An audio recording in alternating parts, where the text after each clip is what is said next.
Hai Mams, welcome to levelupsuara.com. Adegan barusan merupakan salah satu contoh mom shaming yang terjadi di Indonesia. Kondisi ini juga pernah dialami artis Indonesia yaitu Aurel Hermansyah. Bahkan ia sampai membuat lagu loh karena mengalami mom shaming. Istri Atta Halilintar ini dibully warganet setelah melahirkan anak keduanya, Baby Azura. Ia disebut tidak bisa mengurus badan agar tetap tampil menarik. Bahkan pola asuhnya juga tidak luput dari cibiran warganet. Tapi tahu nggak sih, tindakan itu merupakan salah satu bentuk mom shaming loh. Yaps, mom shaming adalah kritik yang dilontarkan orang lain kepada ibu dengan cara mempermalukan, merendahkan, menghina, hingga menyakiti perasaan. Tapi tahu nggak sih, mom shaming yang dialami Aurel ini ternyata juga dirasakan mayoritas ibu di Indonesia loh. Penelitian terbaru Health Collaborative Center pada Juli 2024 menunjukkan 7 dari 10 alias 72% ibu Indonesia alami mom shaming.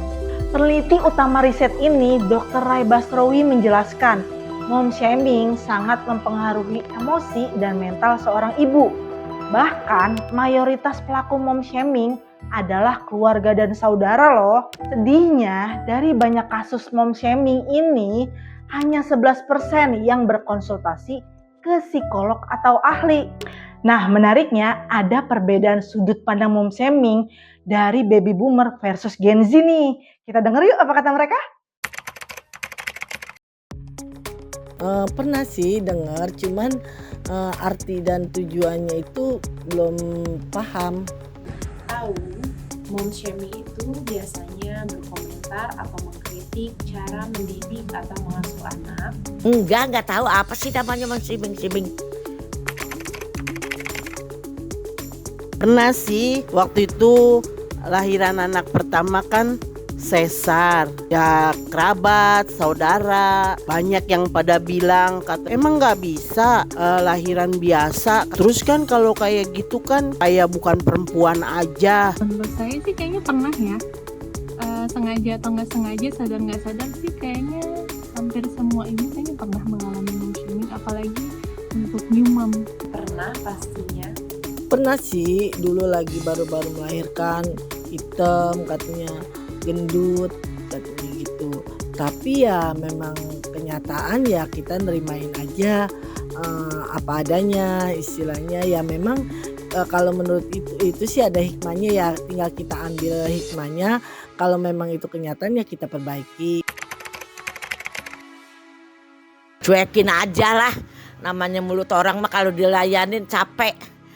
Biarin aja, ntar juga capek berhenti sendiri gitu aja mama. Apa ya, berpositif thinking, terus juga dikelilingi sama orang-orang yang support saya. Apalagi untuk para new mom itu, mom support mom itu sangat berpengaruh sih dalam mengatasi mom shaming itu. Jadi kita nggak terlalu overthinking terhadap kritikan-kritikan orang terhadap kita. Kalau itu didiemin, tapi kita juga kapan waktu kalau dia ini kita kasih tahu. Tapi kondisi setiap ibu hamil itu kan beda-beda. Sebenarnya mom shaming itu nggak bisa dibiarin, tapi sebaiknya nggak perlu dilawan. Karena cara mendidik anak atau mengasuh anak tiap ibu itu kan berbeda-beda.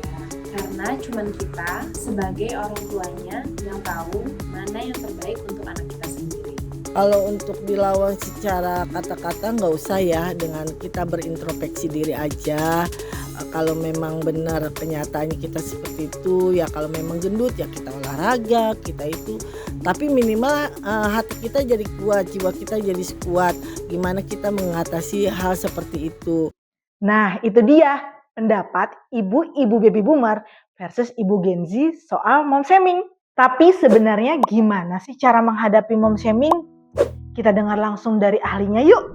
Mom shaming itu kan sebenarnya kayak sama kayak kita body shaming atau apa ya, shaming intinya mempermalukan gitu kan ya. Itu sebenarnya kayak upaya yang tujuan yang dilakukan tuh dengan tujuan untuk mempermalukan atau merendahkan atau menghina atau nyakitin seorang ibu, karena ini kan mom shaming. Biasanya emang bentuknya tuh akhirnya dalam bentuk kayak kritik, komentar lah, komentar. Sebenarnya kalau kita ngomong mom shaming tuh ada tujuannya ke situ. Cuma nih kadang kita juga agak tricky nih karena kita kan orang Asia ya gitu loh, yang kadang komentar menjadi bagian keseharian. Jadi kalau kita balikin ke prinsipnya tadi, terus kita tanya nih orang yang melakukan, mereka belum tentu ngerasa tujuannya itu.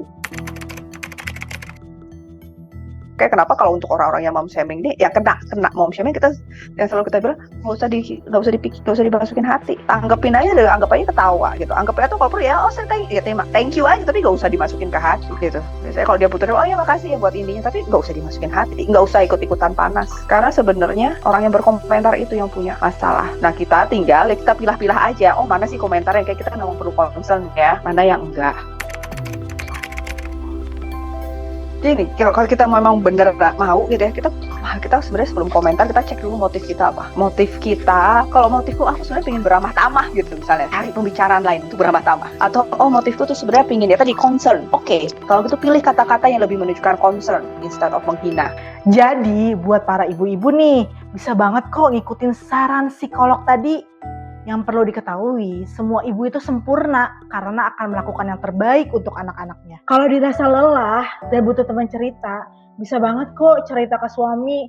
Tapi kalau udah gak memungkinkan, gak ada salahnya kok minta bantuan profesional.